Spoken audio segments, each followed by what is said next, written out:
This is Democracy Now!, democracynow.org, The War and Peace Report. I'm Amy Goodman. In a major victory for labor rights, workers at Kellogg's cereal plants have ended their nearly 3-month strike after approving a new contract that provides across-the-board wage increases and enhanced benefits for all. Some 1,400 Kellogg's workers in Michigan, Nebraska, Pennsylvania, and Tennessee had been on strike since October. Over the weekend, Senator Bernie Sanders joined striking Kellogg's workers in Michigan.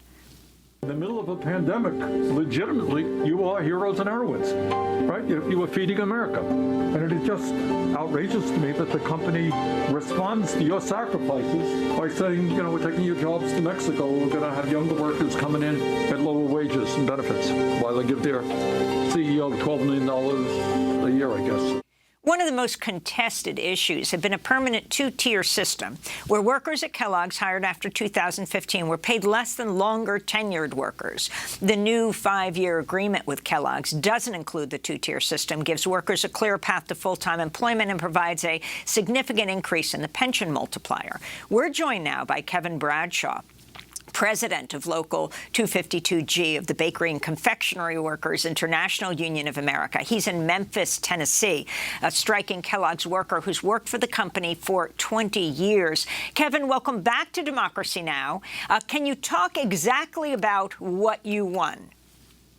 Yeah, thank you for having me. What we won was fighting against alternative work schedule, what the company wanted to introduce, and they wanted to introduce a permanent two-tier wage system. So we were able to get those things taken off the table, along with some different additional things like increase to our cost of living allowances for everyone, and also for our pension plan, we got a significant increase to our pension plan. So it was a lot of good things. We didn't have any takeaways and no concessions. So I would say that in essence that we did win. Have you already returned to the plant to work? No, we returned Monday, December 27th. Can you talk about who works at these plants around the country? You're in Memphis, the demography of the racial breakdown of the workers? Well, I would say in Memphis is probably our most predominantly black plant.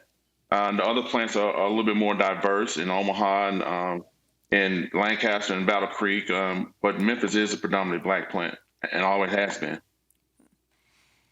And can talk about what you produce. What does Kellogg's make? Oh, wow. In Memphis, we make Frosted Flakes, Corn Flakes, Apple Jacks, Fruit Loops, Rice Krispies. Different flavors of Rice Krispies. We also make the rice that actually they use to make the Rice Krispie treats. And other plants, we make all the different other specialty brands. We make Special K, shredded wheat, stuff like that. It's so much cereal. It's everything that Kellogg's makes, we feed America. And can you talk, this strike was almost 3 months. How did the workers get by on the picket line? Well, a lot of our workers, we had to acquire other jobs to be able to maintain. And it was a very, stressful time of adversity and heartbreak and financial hardships, medical needs. We made it throughout the different accounts we set up with GoFundMe and stuff like that. We made it from different all of our different unions across the world. National AFL-CIO, who's involved, who helped all our different affiliates across the world. Our international staff, President Anthony Shelton and his staff. We were able to network and reach out all across the world to help maintain. And our international provided weekly funds for everyone. So which were very appreciated. So we maintained just by networking and coming together, unions all over the world. And can you talk about the conditions in the plant, especially in this time of the pandemic? Conditions now or conditions when we go back? Those we remain to be seen when we go back. Right now, we know that some of the plants are probably in bad shape with the replacement workers that they had. We know that things have been broken and stolen and tore up. So we got to go back in and rebuild our plants to get them back up to running to be able to feed America. And finally, on the two-tiered system, explain more fully the significance of what it means to have you done away with it entirely? Well, what the company was actually asking for was a permanent two-tier system where when a new person comes in, they would have no chance to be able to top out at maximum pay.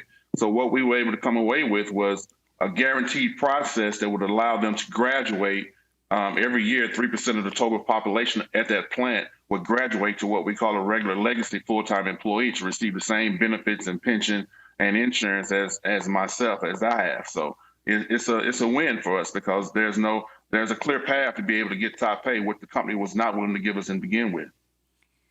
Kevin Bradshaw, we want to thank you so much for being with us, president of Local 252G in Memphis, Tennessee, striking Kellogg's worker who's worked for the company for 20 years. They're going back to work on Monday.